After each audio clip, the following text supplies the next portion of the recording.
What's happening, y'all? It's the kid J Nolan here. Hey man, YouTube just updated a lot of their policies. One of the primary ones is the amount of music copyright claims that you're going to be getting on your page. Now there's going to be a new revenue splitting policy where you can minimize those copyright claims and actually share revenue with the artist, or you can just pay a flat fee in order to license the music. But we're going to get into that in just a moment. In addition to that, there's also going to be a new policy in place for YouTube Shorts. As y'all know, they were basically doing payouts for YouTube Shorts based on a creator fund, similar to how TikTok was doing theirs, and other social media platforms have kind of been doing the same. They recently changed that policy. First things first, YouTube just did an event in LA called Made on YouTube this week. And the first thing that they talked about was the new Creator Music Hub, right? So the Creator Music Hub is described by YouTube as a new destination that gives creators easy access to an ever-growing catalog of music for use in their videos, while providing artists and music rights holders with a new revenue stream for their music on YouTube. YouTube also says that creators who choose to license through the hub will keep the same revenue share they usually make on their videos without any music. Creators who don't want to buy a license up front will be able to use songs and share revenue with the track's artists and associated rights holders. If you opt in to share the revenue with the artists and the rights holders, then you're subject to splitting the 55% cut that you get from YouTube on your videos. As most of you guys know that are in the YouTube Partner Program, you know YouTube takes 45% up front. Well, the remaining 55 is split in half between you and the artist, which means you get to keep 27.5%. Now, normally in these cases where a label or somebody's company comes after you, they can easily put a claim or a strike on your video and say, hey, we want to block you from even being able to share that video, or they'll put limited monetization ability on your video, which means that regardless of how many views you get, you're going to make very little money. So this is definitely a big advancement for YouTube creators, because now you're going to be able to use music that you actually like and love in your videos, and you'll be able to share that revenue with the artist rather than getting your video blocked or severely docked from making money. The big thing here is you're going to want to keep it down to using just one song.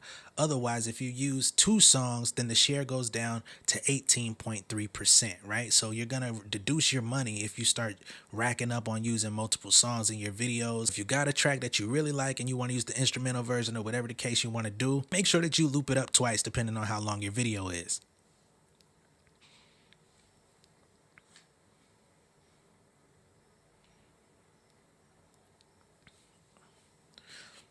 Now, this should be exciting news for YouTube creators, because over the years, a lot of people have had to try to use royalty-free music and go through little catalogs of unheard, unknown records to try and, create a vibe on your channel without using popular music from major labels, major artists, and major publishers. Well, things could be changing for you very soon. Now, as of yet, major artists and major labels are not yet included. They have to strike a licensing deal with the major labels in order to get their clearance for some of the bigger songs. But this lets you know that this is a step forward in the right direction, and in the coming months and years to come, you might start seeing all of your favorite records available. But for those of y'all that like independent artists, those of y'all that are really in love with songs that are trending on TikTok, and maybe some of these artists are getting like independent deals or running things, running content ID on their work, you now have some things working in your favor that will protect you from all of these different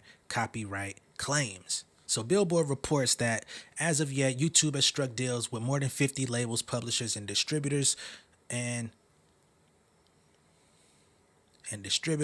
so several hundreds of thousands of songs are now going to be available for you to use. Again, this does not include any major labels as of yet, but that will change very soon. All right, bet. So we got YouTube creator music out the way. Now let's get into the shorts. All right, YouTube Shorts creators, got some good news for you guys as well. At this same event Made on YouTube, they made an announcement stating that they're launching a first of its kind revenue sharing model for TikTok rival shorts.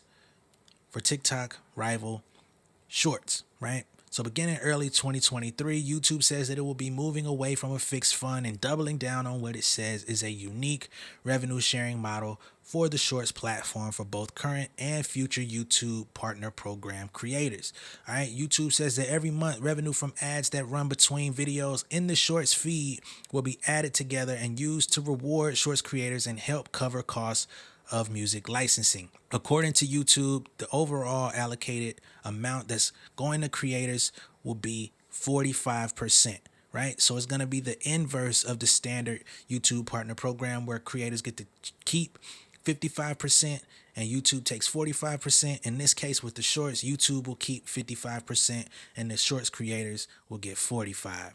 All right. And although that may not sound like a lot, just compare that to the pennies upon pennies that they've been giving you from that creator fund. It's going to be a big difference. Also, for you YouTube Shorts creators, they're going to be updating the actual policy, allowing more of you guys to get brought into the YouTube partner program. So of course that's been a big problem where people that want to actually meet the threshold to get into the partnership, they were not counting YouTube Shorts views as a part of your view count or your watch hours. Well, they're changing that policy as well. So anybody with 1,000 subscribers and at least 10 million Shorts views over a span of 90 days will be allowed into the YouTube partner program. With those lower requirements, it will also offer early access to fan funding like super thanks, super chat, super stickers, and channel memberships. So they're going to make it easier for you to start making money on YouTube because a lot of creators are struggling to get to that threshold after they changed their policy just a few years ago. So for anybody watching this video and you're not actually using your channel to create content for yourself, I think this is a good time for you to start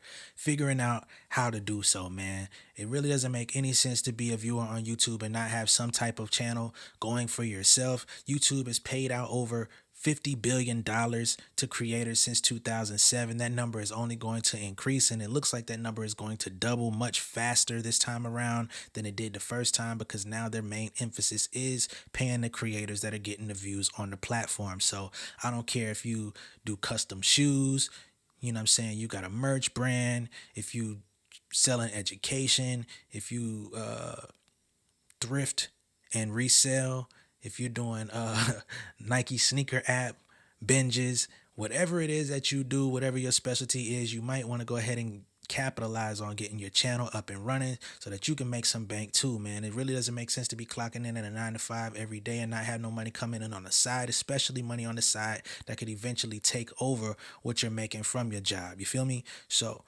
that's all I got for y'all on this one, man. Make sure that you like and share this video. Comment down below with your thoughts and subscribe to the channel if this is your first time hearing or seeing my face. You feel me? So I'll see you guys on the next one. J Nolan signing out, y'all. Much love and respect.